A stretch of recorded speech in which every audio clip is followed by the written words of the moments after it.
말씀은 에스라서 5장 5절부터 12절까지 5절부터 보겠습니다. 5절부터 12절까지의 말씀입니다.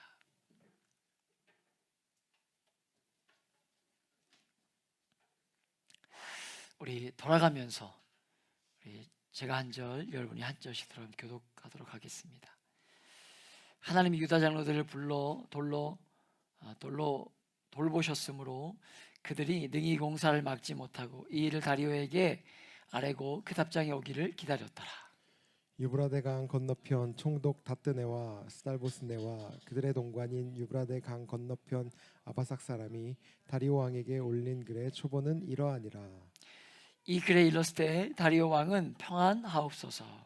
왕께 아뢰옵나이다. 우리가 유다도에 가서 지극히 크신 하나님의 성전에 나아가 본즉 성전을 큰 돌로 세우며 벽에 나무를 얹고 부지런히 일함으로 공사가 그 손에서 형통하옵기에 우리가 그 장로들에게 물어보기를 누가 너에게 명령하여 이 성전을 건축하고 이 성곽을 마치라고 하였느냐 하고 우리가 또 그 우리 우마니들의 이름을 적어 왕에게 아뢰고자 하여 그들의 이름을 물은즉 그들이 우리에게 대답하여 이르기를 우리는 천지의 하나님의 종이라 예전에 건축되었던 성전을 우리가 다시 건축하노라. 이는 본래 이스라엘의 큰 왕이 건축하여 완공한 것이었으나 우리 조상들이 하늘에 계신 하나님을 노엽게 하였으므로 하나님이 그들을 갈대아 사람 바벨론 왕 느부갓네살의 손에 넘기심에 그가 이 성전을 헐며 이 백성을 사로잡아 바벨론으로 옮겼더니 아멘. 아멘. 하나님이라 종이라라는 제목으로 우리 같이 한번 2024년을 시작하면서 첫 번째 예배죠. 우리가 같이 예배 하나님의 은혜를 나누기 원합니다. 우리가 지난번에 말씀을 보면서 에스라서 5장의 말씀을 앞부분의 말씀을 보면서 사장과 동일한 상황 가운데 있었지만 여전히 성전 하나님의 성전을 지어지는 것들에게 방해받는 모습 가운데 있었지만 사람도 똑같고 상황도 똑같은데 5장에서는 성전 짓는 일을 멈추지 않는 것들 우리가 보았었는데요. 오늘 우리는 이어서 어떻게 그럴 수 있었는지 이 세 가지 정도를 생각해 보고자 합니다. 먼저 4장과 5장에 무슨 차이가 있는가를 한번 보기 원하는데요. 여러분 5절을 다시 한번 읽어볼까요? 5절의 말씀을 같이 한번 읽어봅니다. 시작. 하나님이 유다 장로들을 돌보셨으므로 그들이 능히 공사를 막지 못하고 이 일을 다리오에게 아뢰고 그 답장이 오기를 기다렸더라. 아멘. 하나님이 유다 장로들을 돌보셨다는 거예요. 여러분 이 표현을 우리가 다르게 번역해 보면 하나님의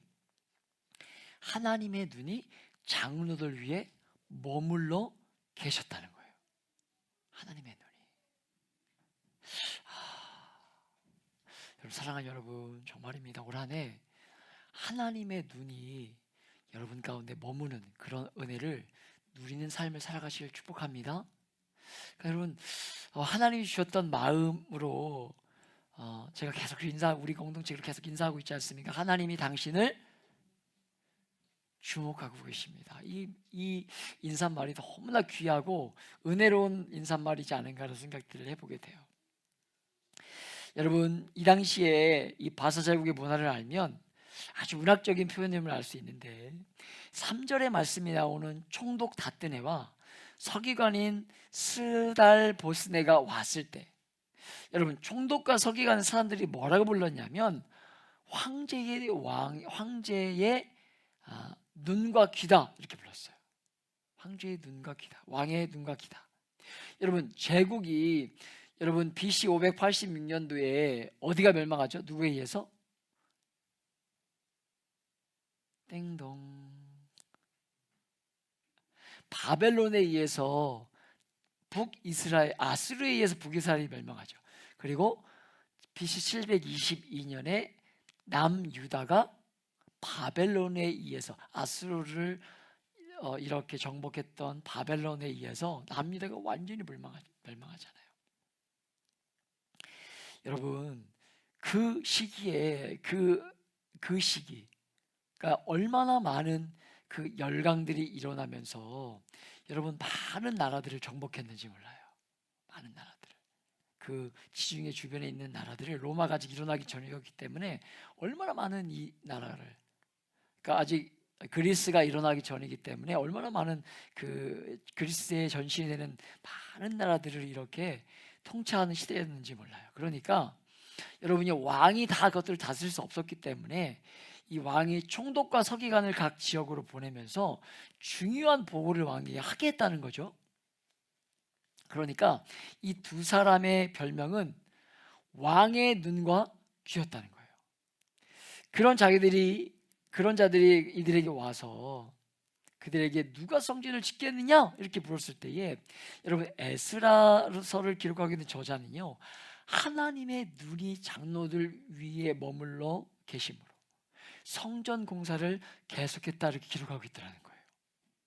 사랑하는 여러분, 우리가 하나님의 일을 알고 하나님이 우리에게 맡겼다고 믿는 삶을 살고, 여러분 우선순위가 갖춰진 제대로 된 삶을 살아갈 때에 언제나 이렇게 시련과 반대가 있다는 것, 오늘 2024년 시작하는 이 첫 번째 시간인 오늘 여러분과 저와 여러분이 꼭 기억하시길 축복합니다. 여러분, 그런데 그때 여러분이 절대로, 우리가 오늘 올 한 해를 살아감에 있어서도, 우리 예배 인도자가 그렇게 고백하지 않았습니까? 여러분 마치 그 이야기를 듣는데, 여러분 마치 누굽니까? 요셉이 그 바로왕 앞에서 자식들과 함께 내 지난 세월이 쉽지 않았습니다 이렇게 이야기하고 있는 것처럼, 이 지난 일주일의 시간이 너무 힘들었다. 같이 일하는 두 분이 없어지는 바람에 이 두 분의 일까지 하느라고 너무 힘들었다 이렇게 고백하는 모습이 마치 이렇게 요셉과 같은 모습이다라는 생각들을 했었는데, 여러분 우리가 2024년도 시작하면서 살아가면서 얼마든지 이런 어려움이 우리의 삶 가운데 여전히 있을 수 있다는 거예요. 여전히.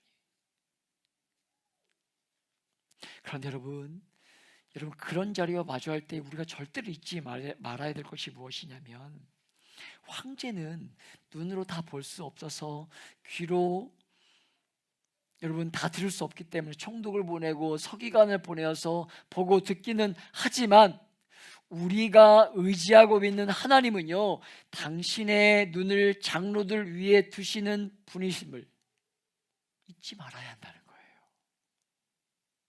여러분 하나님은 사람을 여러분 파송하는 정도에 그냥 그치는 것이 아니라 당신의 눈이 우리 위에 머물고 떠나지 않는 분이라는 것입니다. 여러분 우리가 세상을 살아가는 동안에 우리는 하나님의 눈에 보이지 않기 때문에, 눈에 보이지 않는 하나님보다 눈에 보이는 총독과 서기관들을 훨씬 더 신경 쓰는 순간들을 우리의 삶 가운데 마주하게 되겠지만, 여러분요, 하나님은 총독과 서기관처럼 눈과 귀를 대신할 어떤 사람을 보내는 것이 아니라 말씀에 순종하고 우선순위를 따라 살아가는 그 백성 위에 하나님의 눈이 떠나지 않고 머문다는 사실, 여러분 이 사실을 여러분 잊지 말아야 한다는 것으로, 4장과 5장의 가장 큰 차이, 그 첫 번째는요, 하나님의 눈이 머물러 있었다는 거예요. 4장에서는 하나님의 눈이 머물렀다는 표현이 없었는데 5장에서는 하나님의 눈이 그들 가운데 머물고 있었다는 거예요. 두 번째로 8절에 보면 다뜨네가 왕에게 보내고 있는 편지, 여러분 이스라엘에게 일어나고 있는 보고가, 여러분 이 6절부터 우리가 읽었던 5장 6절부터 17절까지 기록되고 있는데, 여러분 그 내용이 전부 다 이 다뜨네라는 총독이 보낸 내용입니다. 그런데 8절에 보면 뭐라 기록되어 있습니까? 같이 한번 읽어볼까요? 시작. 우리가 유다도에 가서 지극히 크신 하나님의 성전에 나아가 본즉 성전을 큰 돌로 세우며 벽에 나무를 얹고 부지런히 일함으로 공사가 그 손에서 형통하옵기에. 다음 더 있습니다. 우리가 그 장로 예, 8절만 하옵게. 여러분 보세요. 8절을 한번 잘 보세요. 성경의 8절을 잘 보세요. 공사의 상황을 자세히 보고하는데 공사에 대한 내용은요 거의 없어요.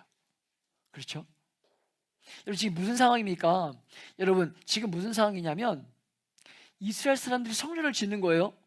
그런데 여러분, 이 총독과 서기관이 온 거죠. 왜 왔냐면 이 이스라엘의 지금 총독과 서기관을 보낸 왕이 바뀌기 전에, 지금 왕이 바뀌었는데 바뀌기 전에 여러분 반란이 일어나 가지고, 지금 노낙 다스리는 곳이 많으니까 반란이 일어나 가지고 지금 이스라엘 사람들을 반란이 일으키는 것이 아닌가 이렇게 반대하면서 성전 건축하는 것들을 막았다고요.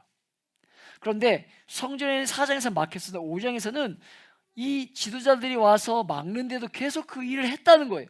성전 짓는 일을.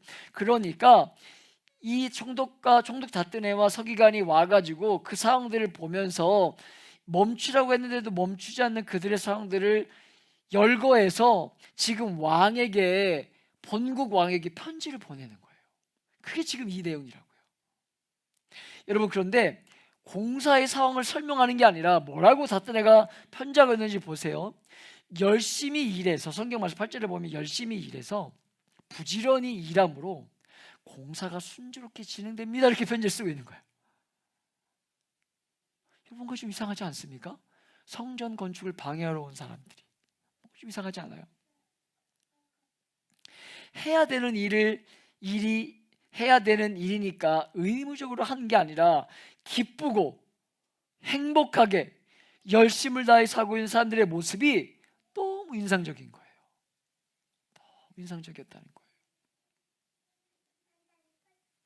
여러분, 총독 다뜨네가 공사를 중지시키지 못했을까요? 총독인데. 여러분, 하나님의 눈이 그들 위에 멈추어 있기도 했기 때문이기도 하지만, 여러분, 공사를 하고 있는 사람들의 모습 안에 중지시킬 수 없을 정도의 열심이 있었기 때문이었다는 거예요. 사랑하는 여러분, 주님의 전을 만들어가는 것은요, 재료로만 짓는 것 같지만 여러분, 그런 것이 아닙니다. 그런 것이 아니에요. 사람들 자세가 결정적이라는 것입니다. 아멘이십니까? 여러분, 제가 아까 예배드리면서 이렇게 하나님의 성전을 이렇게 보면서 우리가 이번에 밑에 층에 화재가 나서 우리가 그 모든 것들을 감수하면서까지 밑에 청구하지 않고 우리가 다 감당해내고, 여러분 지금 저것도 다시 살지 않았습니까? 이렇게 보면서 야, 이걸 어떻게 이렇게 했지? 우리 일에 아까 열심히 드럼 쳤는데 의자를 보면서 야, 이걸 어떻게 이걸 우리가 마련했지? 따뜻한 바닥 안에서 이렇게 앉으면서, 여러분 따뜻한 바닥에 있으면 조금 있으면 졸려요. 우리 바닥이 얼마나 좋은지 몰라요. 야, 이걸 어떻게 했지? 재료가 아니라 사람 자세가 결정적이라는 것입니다. 오늘 말씀 보세요. 공사를 중지하지 못하도록 만든 중요한 요소 중 하나는 그 일을 하는 사람들의 열심과 기쁨이었다는 거예요. 세 번째로 가장 중요한 부분이 있는데, 여러분 11절과 12절 함께 읽어보겠습니다. 11절과 12절 함께 읽어봅니다. 시작. 그들이 우리에게 대답하여 이르기를 우리는 천지의 하나님의 종이라. 이전에 건축되었던 성전을 우리가 다시 건축하노라. 이는 본래 이스라엘의 큰 왕이 건축하여 완공한 것이었으나 우리 조상들이 하늘에 계신 하나님을 노엽게 하였으므로 하나님이 그들을 갈대아 사람 바벨론 왕 느부갓네살의 손에 넘기심에 그가 이 성전을 헐며 이 백성을 사로잡아 바벨론으로 옮겼더니. 여러분요, 아멘. 여러분, 총독 다뜨네가 하고 있는 편지의 내용 중에서 제일 핵심의 내용이라고 할 수 있는 것이 11절과 12절이에요. 여러분, 다뜨네가 지금 이스라엘 자녀들의 대답을 두 가지로 요약하죠. 첫 번째는 이 성전은 과거에 있었던 성전인데 지금 짓는 게 아니라는 거예요. 새로 짓는 게 아니라 과거로부터 오는 연속이라는 거, 이렇게 말하고 있습니다. 원래 있던 자리에 원래 있던 성전을 그대로 짓고 있다. 이거 첫 번째고, 두 번째는요, 우리가 결심해서 짓는 게 아니라는 거예요. 바사왕 고레스 원년에 그 칙령에 의해서 이들이 돌아온 거 아닙니까? 그렇죠? 그래서 그 바사왕 고레스의 칙령에 의해서 지금 들어와서 이들이 바사 제국의 어떤 정책에 반하는 것이 아니라 바사 제국이 정책의 연장선에서 그 일을 하고 있다, 이렇게 지혜롭게 말했다는 거죠. 여러분 그래서 그 대답을 듣고 17절에 보면 다뜨네가 뭐라고 이렇게 보내고 있냐면 같이 읽어볼게요. 17절입니다. 시작. 이제 왕께서 좋게 여기시거든 바벨론에서 왕의 보물전 각에서 조사하사 과연 고레스 왕이 조서를 내려 하나님의 이 성전을 예루살렘에 다시 건축하라 하셨는지 보시고 왕은 이 일에 대하여 왕의 기쁘신 뜻을 우리에게 보이소서 하였더라. 여러분 다때가 원하는 이 두 가지 답이 무엇입니까? 정말 고레스 칙령이 내렸던지 확인해 볼 것과, 정말입니까? 정말 고레스 왕이 바뀌었다고 말씀드렸죠. 정말 그 이 바사 왕의 페르시아의 제국의 왕이었던 고레스 대왕이 칙령을 정말 내려서 이들이 온 겁니까? 이걸 확인하는 것과, 그리고 다리오 왕은 무엇을, 지금 바뀐 이 다리오 왕은 무엇을 원하는지를 가르쳐 주면 왕이 원하는 대로, 그것이 정말이라도 이 고레스 칙령이 진짜라도 이 바뀐 다리오 왕이 원하지 않으면, 왕이 원하는 게 뭔지를 뜻을 알달라는 거예요. 이 두 가지죠. 그런데 그 중에 여러분과 제가 생각해 보고자 하는 것은요, 이 11절과 12절이 정말 감추져 있는 의미로, 여러분 하나님의 눈이 이들에게 머물러 있었고 백성들이 너무 열심으로 사랑하는 마음으로 성전을 짓는 것 다 귀한 것이지만, 여러분 그 안에 진짜 우리가 봐야 될 게 뭐냐면, 여러분요 이 대답 안에 자기 나라를 망하게 한 바벨론 제국에 대한 섭섭함이나 원망함은 없어요. 없습니다. 뿐만 아니라 여러분 조상들이 죄를 지어서 자기들이 이렇게 고생했다는 원망과 아쉬움이 없어요. 여러분 지금 여기까지 오기가 얼마나 힘들었을까요? 여러분 아까부터 우리가 쭉 봐왔지만 722년에 여러분 바벨론에 의해서 남유다가 완전히 멸망하면 이스라엘 나라가 사라지죠. 그리고 70년 가운데 바벨론의 포로 생활 가운데 그렇고 힘들고 어려운 시간을 보냈어요. 그리고 나서 정말 하나님의 은혜로 70년 만에 돌아왔습니다. 얼마나 기쁘고 즐거움을 가지고 왔겠냐는 거예요. 그렇게 와서 성전을 지으려고 했는데 막히죠.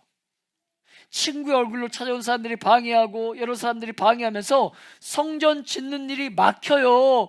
그러니까 하나님의 선한 마음을 가지고 왔는데, 돈도 가지고 오고 사람들 데리고 왔는데, 아니 성전 짓는 게 멈춰져? 하나님 진짜 살아계신 거야? 정말 우리가 일을 하는 게 맞아?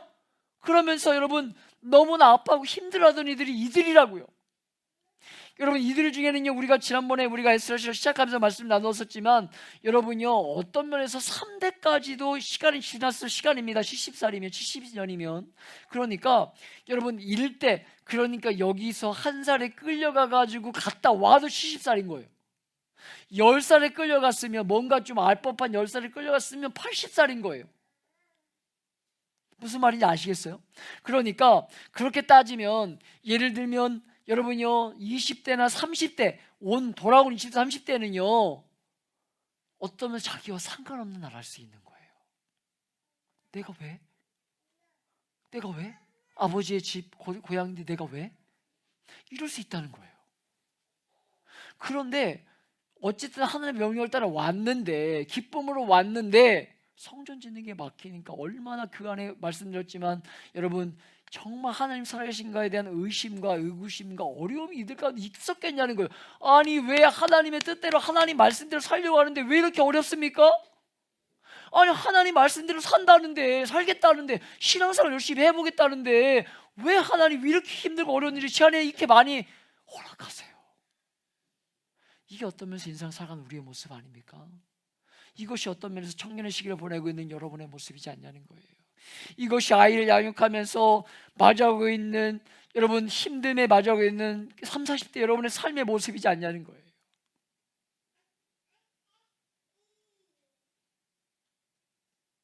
사랑하는 여러분, 하나님의 눈이 왜 머물러 있었을까요? 사장이 그러지 않았는데 왜 이스라엘 백성들이 그렇게 열심히 성전 건축을 했을까요? 여러분 그것은요 바로 죄에 대한 깨달음이 생겼기 때문이라는 것으로, 이스라엘 백성들이 고백 안에 70년이나 포로 생활을 하고 역사 안에 그렇게 고생했는데 이 바벨론에 대한 원망 얼마든지 할 수 있지 않겠습니까? 여러분 조상들에 대한 원망, 아유 우리 조상들 고백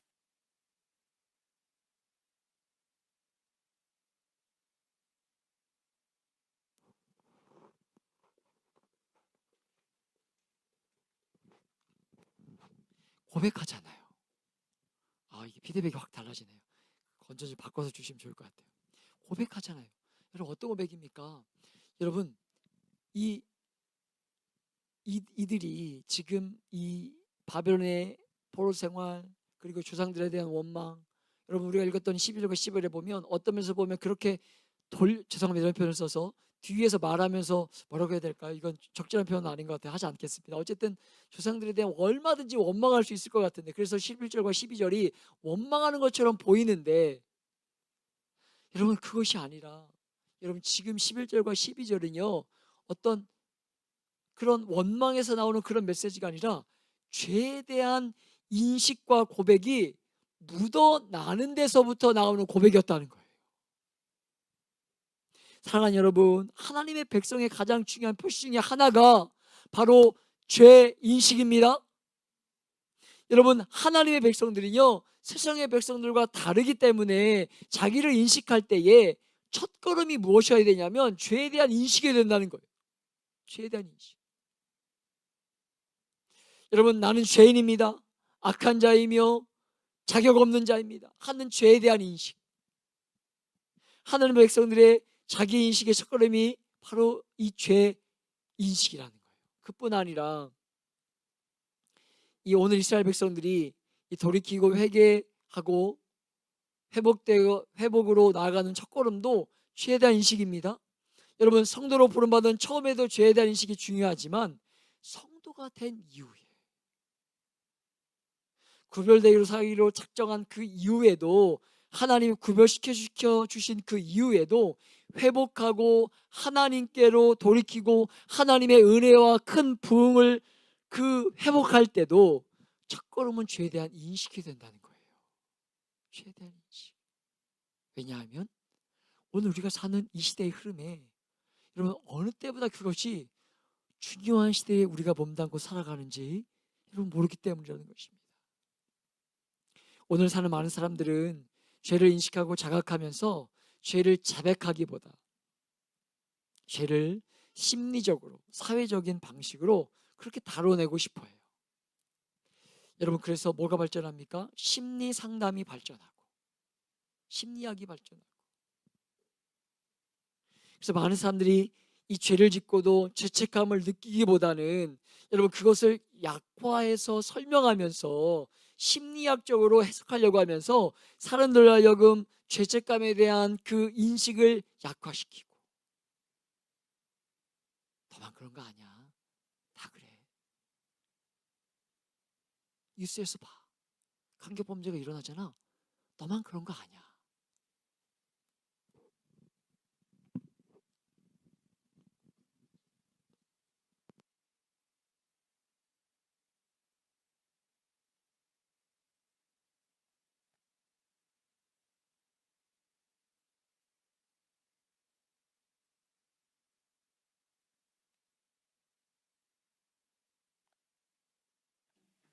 그러면서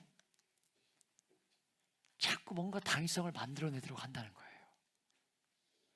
그래, 승현이도 했지, 나도 할 수 있지, 우리 집사님도 했는데 뭐 나도 할 수 있지. 여러분 아닙니다. 여러분 제가 성경 예배를 드리면서도 주일날도 말씀을 드렸지만, 우리가 정말 여러분 가까이 지체들과 가까이 하면서 발냄새 나는 자리에 갈지라도, 그렇게 가까워질지라도, 그래서 냄새나는 지체의 냄새가 나는 자리가 가까워질지라도 여러분 절대로 그것이 우리를 낙마하거나 넘어뜨려서는 안 된다고 말씀을 드렸습니다. 여러분 마찬가지예요. 마찬가지입니다. 여러분요, 누가 했으니까, 시대적인 흐름이 그러니까, 사회적인 방향이 그러니까, 심리학이 그러니까, 세상이 그렇게 돌아가니까, 심리학에서 그렇게 말하니까 연약하고 심신미약이고, 술 먹었으니까 잘못한 걸 용서해 주는 게 맞는 거예요. 10년 받을 걸 5년으로 술 먹었으니까 깎아주는 게 막는 거예요. 그렇게 하니까, 세상이 그러니까. 여러분 아니에요. 아닙니다. 죄는 죄인 거예요. 여러분요, 그래서 많은 사람들이 이 죄를 짓고도 죄책감을 느끼기보다 그것을 약화시키고 자꾸 그러면서 사람들로부터 정죄감으로부터 사람들을 해방시켜 주려고 한다는 거예요. 당위성을 만들어내는 거예요.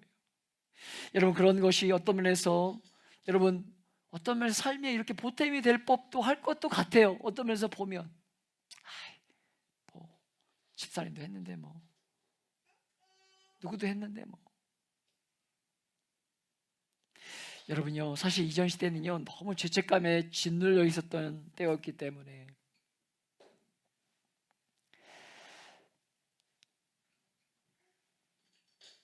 그런 부분이 없지 않아 있었지만, 그것이 반작용으로 일어나는 것이 있지만, 이 시대는요 죄를 죄라고 하지 않고 부족이라든지 결핍이라든지 심리학적으로 뭔가 사회적인 구조로 그 죄에 대한 문제를 다루기를 좋아하기 때문에, 여러분, 교회나 종교도 생활할 때에만 이 죄를 다루려고 하지, 이 죄가 얼마나 실제적인지를 잘 이해하지 못한다는 거예요. 다루려고 하지 않는다는 거예요. 여러분, 그러나 여러분이 다 경험하고 있는 것처럼 오늘 시대는요 죄와 자신의 인간성을 부정하고 자신의 행동을 심리적으로 사회적으로 설명해서 합리화하려고 그렇게 흘러가는 시대이지만, 모두가 보는 것처럼 절대로 죄의 사슬로부터, 그런 것이 절대로 죄의 사슬로부터 자유를 얻지 못하게 한다는 것, 여러분 의심하지 않기를 축복합니다.